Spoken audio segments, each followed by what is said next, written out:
पहले तो खाली आकर बैठा था, पास्टर मनीष सेलोन के साथ में आया, उसके बाद 2 बार मैं आकर प्रचार भी करता हूं।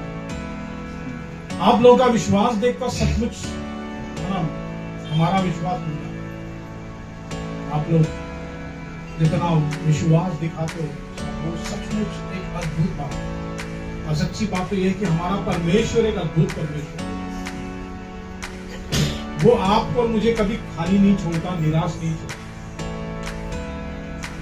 हमारे जीवन में मुसीबतें, तकलीफें, परेशानियां, बहुत कुछ, लेकिन वो हमें उसमें से लेकर चलता है। दुनिया में लोग हैं जो इन्हीं चीजों का अनुभव करते हैं, लेकिन उसमें से उनको बाहर निकालने वाला कोई। आप और मैं उस परमेश्वर के सचमुच हमें ऋणी होना चाहिए कि वो हमें इनमें से लेकर बाहर आता है। और मैं यहाँ पर जो गवाहियां सुनता हूँ वो सचमुच अद्भुत है। आइए हम वचनों की तरफ मुड़ते हैं। आज हमारे पास 2 वचन हैं। उससे पहले मैं आपको एक कहानी बताना चाहता हूँ। एक माली था, उसने एक पौधा लगाया, अच्छा पौधा जो उगने वाला पौधा था, उसको उसने अच्छे मिट्टी में लगाया और जगाकर वो चला गया। लेकिन उसी घर में एक छोटा बच्चा था। वो क्या करता था, बच्चा आता था, देखा कि इधर एक नया पौधा लगा है, उसको निकाल कर लेके जाता था और कीचड़ में लगाकर वहां पर खेलता था। फिर शाम को लाकर वापस उसी मिट्टी में रख देता था ताकि उसके पिताजी को मालूम न पड़े। ये बहुत दिनों तक चलता रहा, 1 हफ्ता तक चलता रहा। और उस माली ने आकर 1 हफ्ते के बाद देखा ये पौधा मुरझा क्यों रहा है, जबकि ये अच्छा उगने वाला पौधा है, अच्छा वाला मिट्टी में मैंने इसको रखा है, पर ये जड़ नहीं पकड़ पा रहा। जब उसने ध्यान से देखा तो उसे पता चला कि इसको बार बार उखाड़ने की वजह से ये मुरझा रहा है। हम में से कई क्रिस्ती भी कलीसिया ऐसी ही है जो रविवार को जड़ पकड़ते हैं। हालेलुया। रविवार को हम जड़ पकड़ते हैं, फिर सोमवार आता है, हम फिर से वापस जी है ना। फिर हो सकता है कि हम बुधवार या गुरुवार को फिर जड़ पकड़ते हैं, फिर शुक्रवार शनिवार फिर गायब। आपको बताना चाहता हूं कभी है ना, वचन बताना कि हम भी इस पौधे की तरह हैं और हमारा मालिक परमेश्वर जो छांटता है, जो काटता है। और माली का छांटना और काटना बहुत जरूरी है, जिसकी वजह से पौधे में एक बढ़ोतरी आ सके। आज उसी विषय पर मैं बात करना चाहता हूं कि संसार के धूल मिट्टी में रहकर आप परमेश्वर के मिट्टी में जड़ नहीं पकड़ सकते। आइए वचनों को पढ़ते हैं। याकूब का किताब 1 अध्याय 8वां वचन और एक वचन है मत्ती का किताब 6वां अध्याय 24वां वचन। हाँ, पढ़ सकते पढ़िए। याकूब 1 अध्याय 8 और जी वह व्यक्ति दुविधा और अपनी सारी बातों में चंचल है। और मत्ती 6 का 24।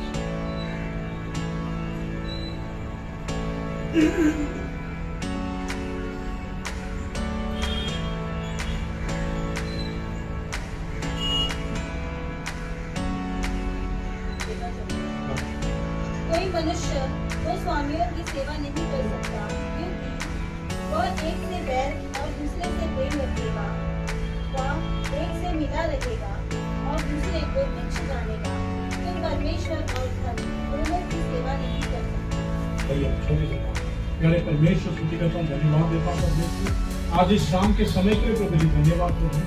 आए हुए हरेक पर अपने आप को तेरे हाथों में सौंपता हूँ। तू परमेश्वर हरेक के मनों को खोल, तेरे वचनों को समझने के लिए परमेश्वर तुमके जीवन में तू कार्य कर सकते, तुमके हृदय से बातें कर ताकि आगे चलकर कई गुना करना तू सहायता कर। तेरे पवित्र आत्मा के द्वारा इस सभा को अगुवाई कर, तू चला अपने हृदय को तेरे सम्मुख दीन और नम्र कर, तू सहायता कर, मदद, तू अगुवाई कर, सब कुछ तेरे हाथ में सौंप।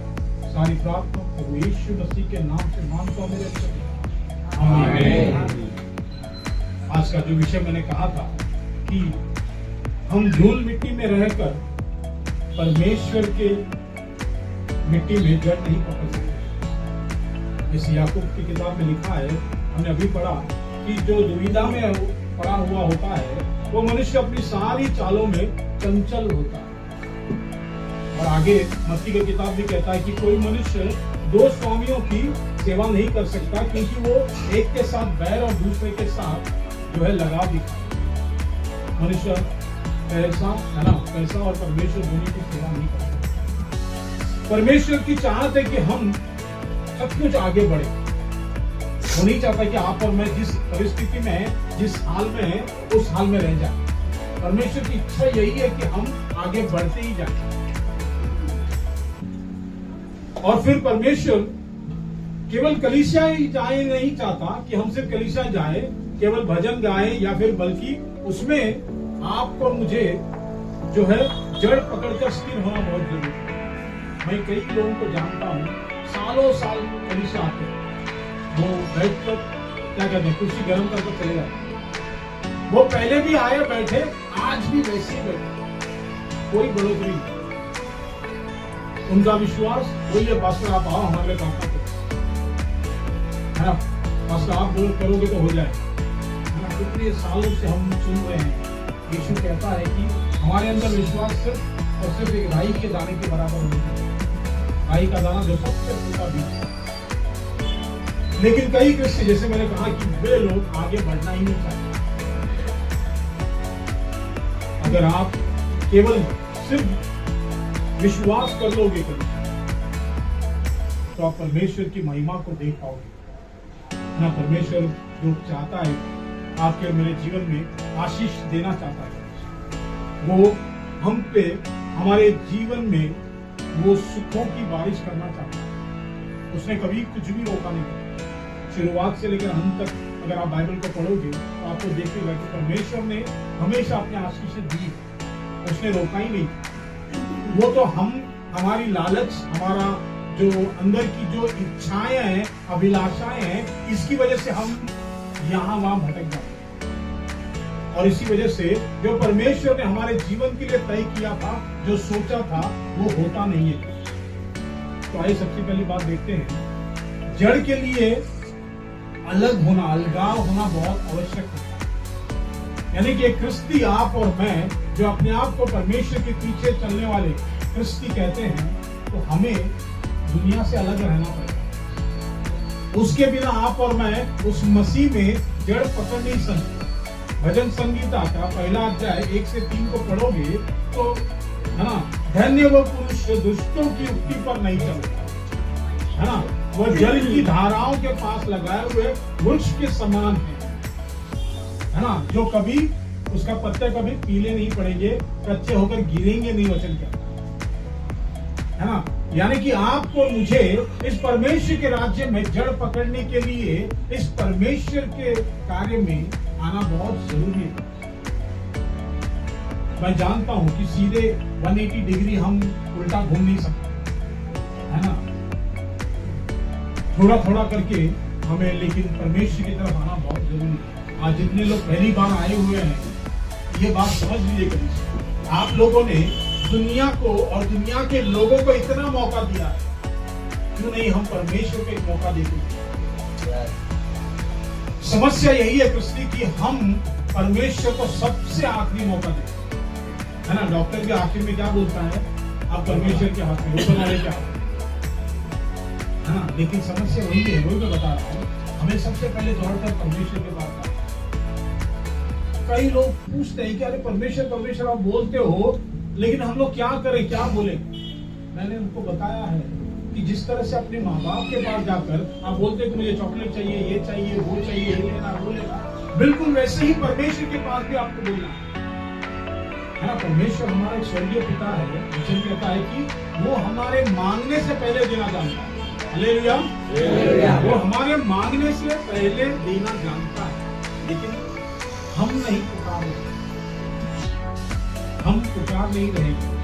ध्यान दीजिए, है ना, आपको पहले संगति से, यानी कि जो आपकी बुरी संगति थी उससे अलग होना है, ताकि आप जो है दुनिया की भीड़ से उस परमेश्वर के राज्य की तरफ आ जाए, है ना। फिर परमेश्वर की व्यवस्था में आनंद लेना, यहाँ पर आओगे, मैं ना कई बार है ना कलीसिया में आता हूँ, है ना, दुनिया की तकलीफें, परेशानी, ऑफिस की समस्या, घर की परेशानी, बहुत कुछ होता है, और थक हार कर आकर बैठता हूँ, और फिर थोड़े दिन के बाद मैं वर्शिप टीम गाना चालू करती है, और फिर मैं धीरे धीरे गीत गाता हूँ, और कब वो मेरी सारी चिंताएं, सारी परेशानियां दूर हो जाती है, और मैं जोर जोर से गीत गाना शुरू करता हूँ। इसके लिए आपको उस संगति में आना पड़ेगा, उस लय में अपने आप को डालना पड़ेगा, तब जाकर आप उस परमेश्वर के उस आनंद को ले पाओगे। आपको मुझे उस वृक्ष के समान बनना है कलीसिया, जो अच्छे मिट्टी में लगाया जाता है। जैसे हमने वचन को पढ़ा कि धन्य वो पुरुष जो दुष्टों की युक्ति पर नहीं चलता, है ना, वो उस धाराओं के पास लगाए हुए वृक्ष के समान है ना। आपको और मुझे भी बिल्कुल उस वृक्ष के समान बनना है। कोई वृक्ष दो प्रकार की मिट्टी में एक साथ जड़ नहीं पकड़ सकता, तो पता है क्या, आप ट्राई करके देख लीजिए, एक दिन उठाइए काले मिट्टी में लगाइए, एक दिन उठाइए लाल मिट्टी में लगाइए, फिर अगले दिन काला, फिर अगले दिन लाल करके देखिए, वो मुरझा जाएगा, क्योंकि उसको स्थिरता चाहिए एक तरफ। हाँ, परमेश्वर भी यही कहता है कि आपको चुनना है कि आप किस तरफ। यहोशू पुकारता है, आज तुम चुन लो कि तुम किसके तरफ। वो कहता है कि मैं और मेरा घराना परमेश्वर की सेवा करेंगे। तुम्हें चुनना है तुम किस तरफ खड़े हो, है ना। हमने दुनिया को बहुत मौका देख लिया था, हमें सिर्फ दुख, दर्द, परेशानी, सतावट, ये चलता ही रहता है।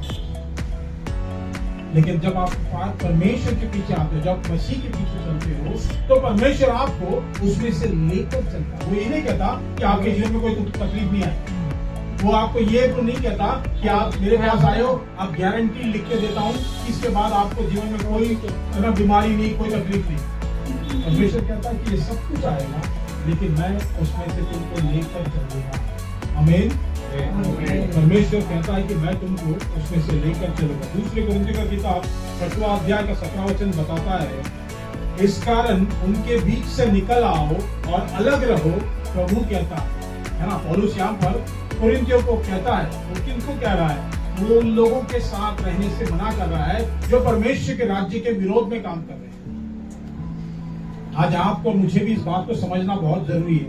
आज क्रिश्चियन डिनोमिनेशन भी बहुत ज्यादा है, आप लोगों को पता है कि नहीं मुझे मालूम नहीं, 800 से भी ज्यादा डिनोमिनेशन है ना। हम सब परमेश्वर के पीछे चलते हैं, पिता पुत्र पवित्र आत्मा पर विश्वास करते हैं। कुछ लोग सिर्फ पिता पर विश्वास करते हैं, कुछ लोग सिर्फ पुत्र पर विश्वास करते हैं। अब तक नहीं आई है एक जातीय प्रजाति आई है, मुझे मालूम नहीं क्या है ना। वो लोग बोलते हैं कि माता कलीसिया पिता कलीसिया बोलते हैं। मैं बोला ये क्या होता है। आप सच कहता हूं, है ना, शैतान बहुत चालाक है, क्योंकि मार्केट में जब एक ओरिजिनल पीस आता है ना, उसका डुप्लीकेट 10-12 बन जाता है, 10-12 डुप्लीकेट आ जाते हैं। वो क्यों बनता है? ताकि ओरिजिनल की प्राइस को घटाया जाए, ताकि उसकी कीमत, उसकी जो अहमियत है वो बढ़ जाए, इसलिए डुप्लीकेट आता है।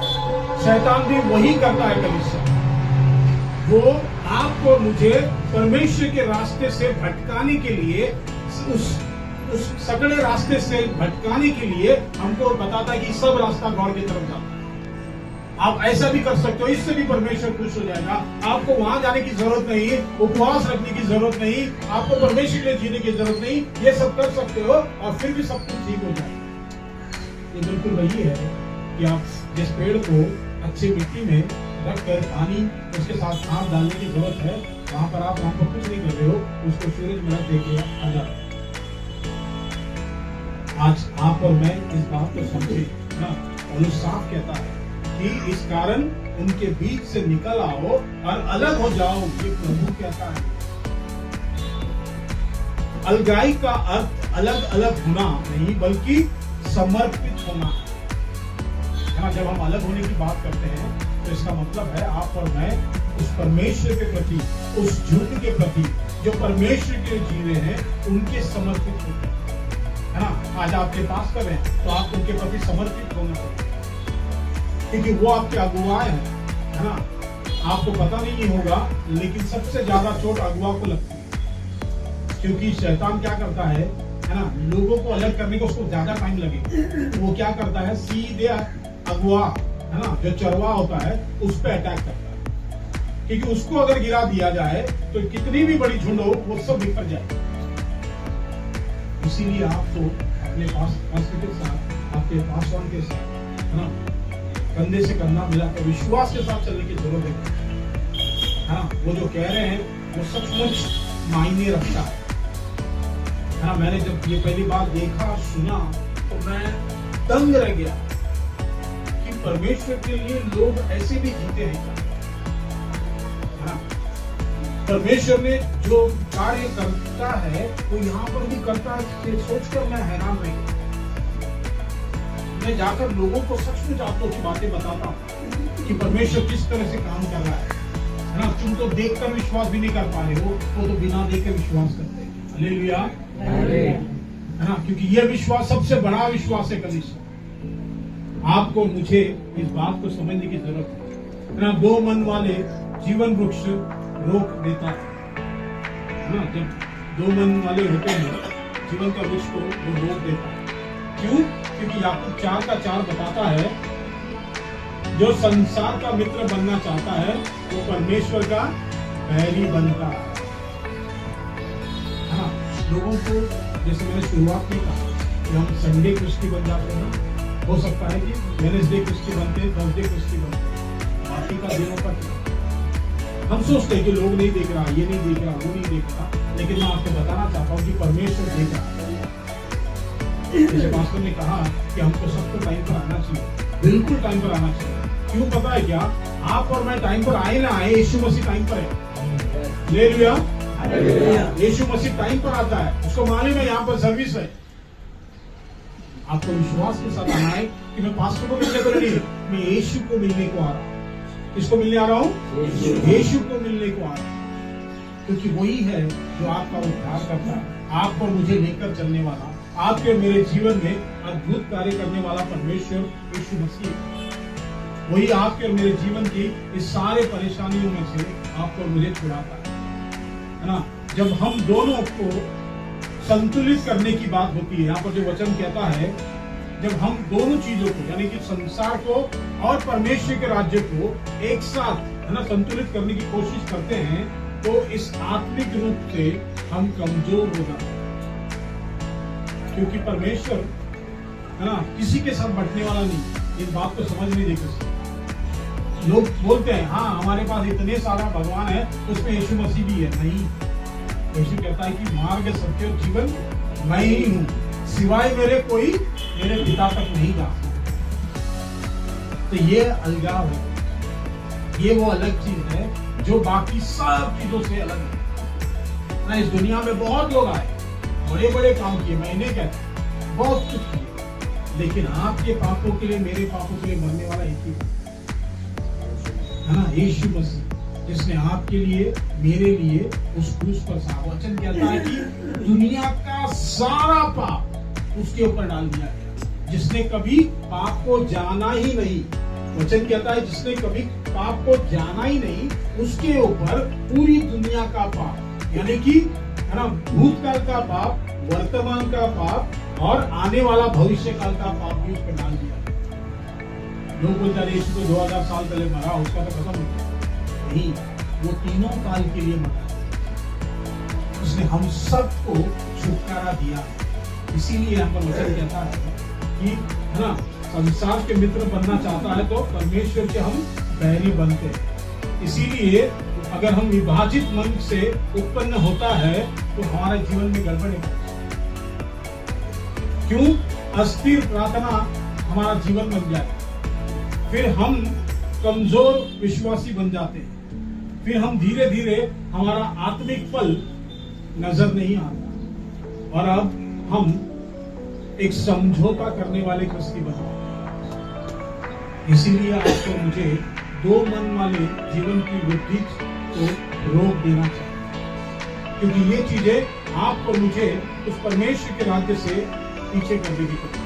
यूहन्ना का किताब 15वां अध्याय का 5 बताता है, जो मुझ में बना रहता है वही बहुत फल लाता है ना। आप आप और मैं अगर परमेश्वर के साथ जुड़े रहेंगे तब जाकर हम फल ला पाएंगे। अगर हम सोच रहे हैं कि परमेश्वर से अलग होकर या फिर कभी परमेश्वर और कभी संसार के साथ तो भी फल नहीं होगा, क्योंकि दो नाव में रखने वाला व्यक्ति हमेशा पानी में डूबेगा। आपको और मुझे इसी बात को समझना की जरूरत है ना। अगर आपको परमेश्वर में बने रहना है तो अंत जो है आपको समझने की जरूरत है कि आपको दुनिया से अलग होने की जरूरत है, क्योंकि इसका मतलब है आपको निरंतर परमेश्वर में बढ़ने का एक मौका मिलेगा। इसलिए आपको केवल कभी कभी नहीं बल्कि हमेशा परमेश्वर के राज्य में एक जो है निवृत्ति मिलती है, जिससे आप परमेश्वर के राज्य में आगे देख सकते हैं। तीसरी चीज में बताना चाहता हूँ, संसार की धूल वचन को मोड़ देती है। अगर आप देखोगे वचनों में मत्ती का किताब 13वां अध्याय का 22वां वचन बताता है, ये वो वचन है जहाँ पर बीज बोने वाले की जो परमेश्वर ने यीशु ने वहां पर दृष्टांत बताई है ना। संसार की चिंता और धन का धोखा वचन को दबा देता है ना। क्या है? संसार की चिंता और धन का धोखा वचन को दबा देता है। ये सबके लिए प्रॉब्लम है ना, सबके लिए प्रॉब्लम है। इसीलिए मैं काम पर जाता हूँ, है ना। मेरे घर पे भी मेरे बीवी बच्चे हैं जिनका मुझे देखभाल करना है ना। कुछ लोग मुझे बोलते अरे तुमको तो फॉरेन से पैसा होता तो मैं 12 घंटा काम नहीं करता। आप और मैं इस बात को समझते हैं ना, परमेश्वर के राज्य में आपको और मुझे है ना सेवा ही करना है। यीशु कहता है जिसको सबसे बड़ा व्यक्ति बनना है उसको सबसे छोटा सेवक बनना पड़ता है, सबसे छोटा। यीशु ने उदाहरण दिया, चेलों के पांव को धोकर उस तौलिए से पहुंचकर उसने उदाहरण दिया, अगर मैं ये तुम्हारे लिए कर रहा हूं तो तुम्हें भी ये करना चाहिए, जिससे लोग तुम में मुझे देख सके। हालेलुया, हालेलुया, है ना। क्रिस्ती है ना, क्योंकि दुनिया में जो लोग है ना, वो लोग कलीसिया में तो नहीं आने वाले, वो लोग बाइबल पढ़ने वाले नहीं, वो लोग क्या बैठ कर क्या है ना परमेश्वर के चित्र पिक्चर देखने वाले हैं क्या? नहीं। तो उनको मसीह कैसे दिखेगा? उनको मसीह आपके और मेरे व्यवहार में दिखना चाहिए, आपके और मेरे चरित्र में दिखना चाहिए, क्योंकि कई लोगों के लिए क्रिस्ती और बाइबल और यीशु मसीह आप ही हैं। हालेलुया, आपको मैं क्या बोल रहा हूँ समझ में आ रहा है? हालेलुया, है ना। इसीलिए मैं कह रहा हूँ कलीसिया लोगों के लिए आप और मैं वो बाइबल है। हम किस तरह से व्यवहार करते हैं, किस तरह से लोगों के साथ पेश आते हैं, ये लोग हमको नोटिस करते हैं। आप नोटिस करो, नोट करो। जब आप कहते हो कि मैं क्रिस्ती हूँ, लोग आपको नोटिस करना शुरू करते हैं। वो देखते हैं अरे ये सच बोल रहा है कि नहीं बोल रहा, ये क्या कर रहा है ना, ये पीठ पीछे कुछ गड़बड़ कर रहा है। क्योंकि लोगों को हमेशा है ना परमेश्वर के लोगों के पीछे है ना ताक झाक नोट झोंक करने की आदत नहीं। लोगों ने यीशु मसीह को भी नहीं छोड़ा, है ना। वचन कहते हैं कि वो जहां जहां जाता था भीड़ तो आती थी, साथ में सदूकी, फरीसी, लेवी, है ना, याजक, और वो सारे होते थे जो यीशु को पकड़ने की कोशिश करते थे, कहां ये कुछ तो गड़बड़ करेगा। हमेशा वो कोशिश करते रहते। एक बार तो यीशु के पास वो सिक्का लाकर कहते हैं कि ये देखो ये सिक्का है, और है ना तुम्हारा ये कहता है, तुम्हारा नियम कहता है कि हाँ जी सीजर जो हमारा सीजर है वहां का रोमी उसको देना चाहिए, और ये लोग कह रहे हैं कि परमेश्वर को देना चाहिए। हाँ, तो यीशु कहता है कि ठीक है वो सिक्का मेरे पास ला। क्यों? वो लोग ये कोशिश कर रहे थे कि यीशु को अभी इसी बात के जाल में फंसाया जाए। यीशु तो ये बोलेगा कि टैक्स भरो, या फिर परमेश्वर को दो में से एक बोलेगा, क्योंकि वो परमेश्वर की बात हमेशा करता है, पिता की बात करता है, स्वर्ग के राज्य की बात करता है। तो उनको लगा कि ये सिर्फ परमेश्वर को दो बोले, पर वो कहता है सिक्का मुझे दो, तो सिक्का देते हैं। वो कहता है कि सिक्के पे किसका चित्र है? वो कहते हैं कैसर का चित्र है।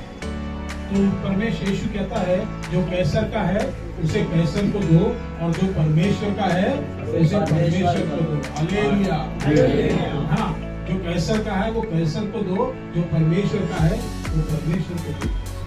उन्होंने सोचा ही नहीं कि यीशु मसीह उनको ये जवाब देगा। वो हमेशा है ना उस यीशु मसीह को पकड़ने की कोशिश करें। इसीलिए मैं कहता हूँ कि आप और मैं इस घर से जब बाहर जाते हैं तो सावधान रहें, लोग हमें देख रहे हैं, आपको मुझे लोग नोटिस कर रहे हैं।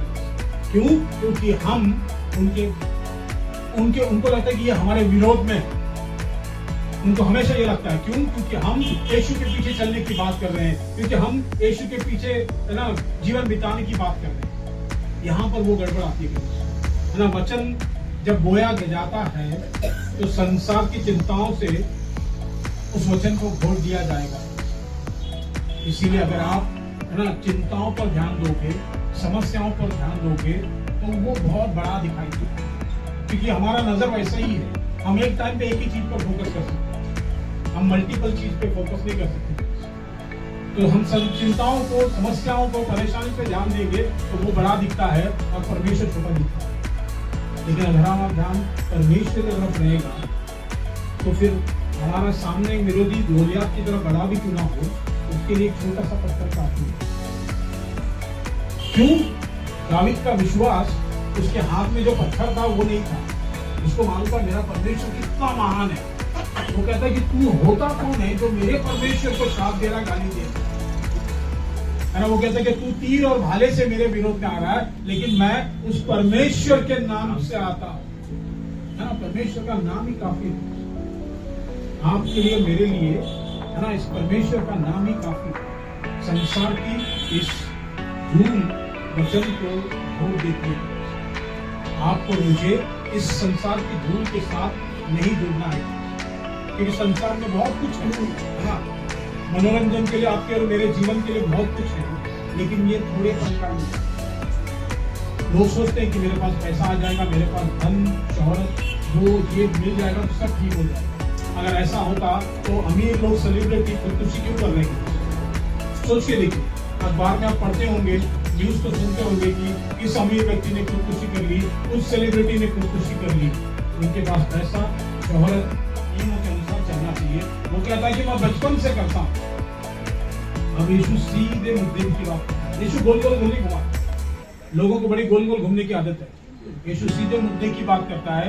तुम्हारे पास जो कुछ भी है उसे गरीबों को बांटो। उसने ये नहीं बोला हाँ युवदास के पास लाकर दो, मेरे अकाउंट में डालो, मेरे स्कैनर पे भेजो, नहीं बोला। उसने क्या बोला? गरीब को बांट दो और मेरे पीछे चलो, अपना बोझ उठाओ, मेरे पीछे चलो, स्वर्ग का राज्य तुम्हारा है। हाँ, वचन कहता है कि उसको बहुत दुख हुआ। क्यों? संसार की चिंता, हाँ, धन का लोभ, ये उसके उस जड़ को घोट दिया और वो दुखी होकर, वचन कहता है, वहां से निकल गया। क्यों निकल गया? क्योंकि वो बहुत धनी था। वचन है ना, वो बहुत धनी था, इसी वजह से वो उस पैसे से छुटकारा नहीं पा सकता। इसीलिए यीशु कहता है एक धनी एक क्या होता है, एक ऊंट का सुई के आंख से निकल जाना उतना ही मुमकिन है जितना कि मुश्किल एक धनी व्यक्ति का परमेश्वर के राज्य में प्रवेश करना। क्यों? क्योंकि संसार का लोभ, संसार का लोभ इस परमेश्वर की जड़ में मिट्टी पकड़ नहीं सकता। आखिर में मैं इसके साथ समाप्त करना चाहूंगा।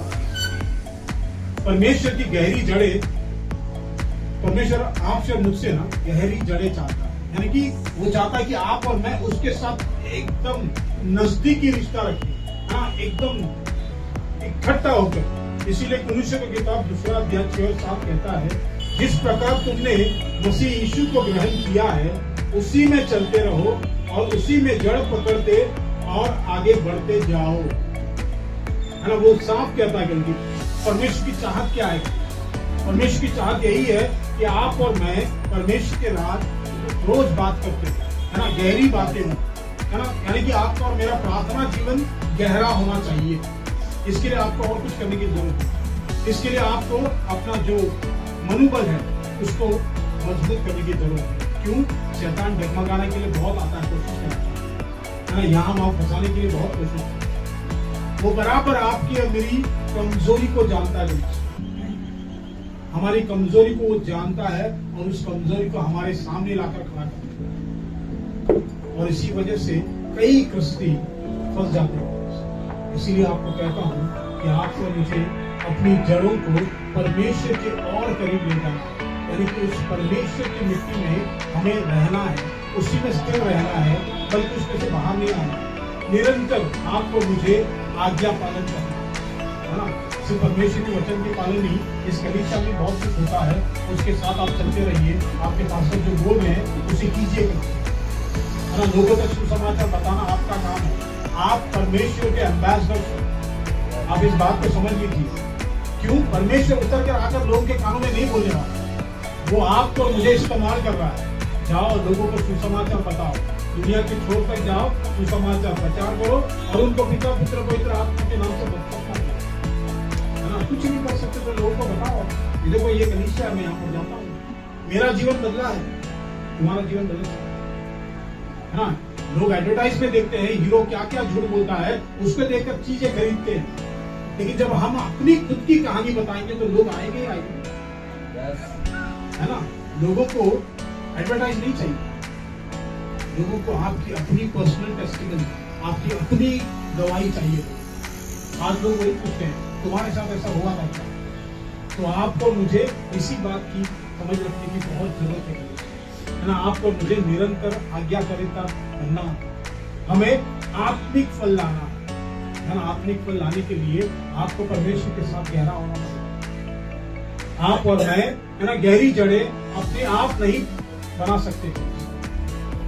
आपको मुझे उस परमेश्वर के वचनों को प्रतिदिन पढ़ना है। हो सकता है आप है ना, कई लोग पढ़ नहीं सकते, हो सकता है आप लोग कुछ लोग ब्रेल पढ़ सकते हो, लेकिन हमारे सबके पास फोन है। फोन में एक ऑडियो बाइबल होता है ना, उस बाइबल को सुनिए। मैं ना जब दूर ट्रैवल करता हूँ तो मेरे पास फोन में गाने, क्रिस्टी गाने, तो उसको लगा देता हूँ, या फिर कोई प्रचार होता है उसको लगा देता हूँ कान पे और मैं चलता रहता हूँ। मुझे जब भी गुस्सा आता है तो भी मैं यही चाहता हूँ। क्यों? क्योंकि गुस्से में आप और मैं बहुत कुछ गड़बड़ कर सकते हैं, हमारी जुबान गंदी हो सकती है, हम बहुत कुछ हरकतें कर सकते हैं, लेकिन जब परमेश्वर का वचन या गीत चालू रहता है ना तो गुस्से को शांत करता है। मैं अपने आप चलते चलते ना शांत हो जाता हूँ और परमेश्वर के गीत को अपने आप गुनगुनाना शुरू। मतलब मैं तकरीबन 10-15 सालों से मैं यही करता हूँ। मेरे जीवन में है ना, लोग बोलते अरे तुम बहुत बदल गए हो, तुम बहुत चुप हो गए ना। मैं आज भी वही हूँ, लेकिन वो तो परमेश्वर का सामर्थ्य है मुझे जो मुझे शांत करता है ना। वरना मैं भी उतना ही गुस्सेल हूँ, उतना ही हूँ जैसे लोग बाहर, क्योंकि पहले मैं भी वैसी जीवन जीता था। एक दिन मेरा भी उत्थान हुआ, लेकिन इसका मतलब ये नहीं कि मैं भूल गया, लेकिन परमेश्वर का वचन है जो मेरे अंदर है, वो मुझे वो करने की आज्ञा नहीं देता। इसीलिए आपको मुझे गहरी जड़ें को अपने आप नहीं बनती वे है ना, रोज प्रतिदिन परमेश्वर के वचनों को पढ़ने से या फिर परमेश्वर के वचनों को सुनने से आती है। आपको मुझे प्रार्थना में परमेश्वर के राज्य में आगे बढ़ते जाना। शुरुआत हो सकता है कि आप छोटा सा प्रार्थना करें, 5 मिनट पढ़ सकते हैं, आगे चलते 10 मिनट पढ़ सकते, फिर 12 मिनट, 15 मिनट, 20 मिनट, कभी कभी आपको पता नहीं चलेगा 1 घंटा 2 घंटा बीत गया है ना। उपवास के दिन मैं यही करता हूँ। लोगों को लगता है कि उपवास का मतलब मेरे को 12 घंटा उपवास करना है, या फिर मैं है ना 10 से जितना घंटा बोला उतना घंटा उपवास करना, घड़ी देख के बैठे अभी मैं खाऊंगा अभी खाऊंगा। उसका मतलब वो नहीं होता। उपवास का मतलब आपको बहुत सारी चीजों का उपवास करना है। हमारी सोच जो गलत है ना, हमारी जुबान जो गलत चलती है, हमारे विचार जो गलत आते हैं, इन सब से उपवास कीजिए। परमेश्वर के इस राज्य में आप वचनों में बिताइए समय और देखिए परमेश्वर आपके मेरे जीवन में कितना अलग काम कर सकता है। इसी के साथ मैं आपको समाप्त करना चाहूंगा। मैं आपको बताना चाहूंगा कि आप अपने आप से पूछ के देखिए, इस शाम के समय में आप अपने आप से पूछ के देखिए कि मैं किस मिट्टी में लगा हुआ हूं। क्योंकि देखिए, या तो आप अपने आप को जानते हैं या फिर परमेश्वर जानते हैं। हम में से कोई एक दूसरे को नहीं जानता। हो सकता है कि हम बहुत अच्छा मुखौटा फेंक रहे हैं, जिससे सबको लगता है कि सब कुछ ठीक है, लेकिन परमेश्वर जानता है। इसीलिए मैं कहता हूँ है ना, इसीलिए मैं पूछता हूँ कि आप अपने आप को जांच कर देखिए कि आप किस मिट्टी में लगाए हुए हो। मेरे जड़ें कहां से पोषण ले रही है?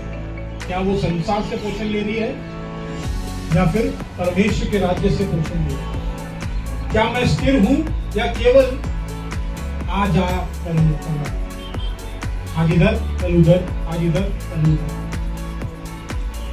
निर्णय आपका है कलीसिया। आज आप क्या सोचो मैं नहीं जानता, लेकिन परमेश्वर आपके जीवन में दस्तक देता है। परमेश्वर कहता है कि मैं द्वार पर आकर खटखटाता हूँ, कोई मेरी आवाज सुनकर द्वार पर बोलता है तो मैं उसके समय वो मेरे संग बैठकर हम भोजन करेंगे। वचन निर्णय आपका है। मैं फिर से आपको वही है ना बात बताना चाहता हूँ यहोशू ने कही कि हम क्या करने वाले हैं। आज आपको चुनना है कि आप किसके तरफ, संसार की तरफ, उसका देश को कहता कि मैं और मेरा भवन परमेश्वर की सेवा। निर्णय आपको रखना। अगर परमेश्वर की व्यक्ति में जड़ पकड़ना है तो आपके पास्टर के साथ चलिए, प्रार्थना कीजिए, आपका पर्सनल रिश्ता परमेश्वर के साथ ठीक कीजिए। हो सकता है कि एक समय पर आपका रिश्ता ठीक था, लेकिन आज वैसा नहीं है। तो आज ये सही समय है, हम जहाँ बैठे हैं वहीं पर है ना एक बड़ी बेटी बनाकर परमेश्वर के साथ बात करें। वो आपको छुड़ाए, वो आपको छुटकारा देगा, वो आपको चलाए। निर्णय आप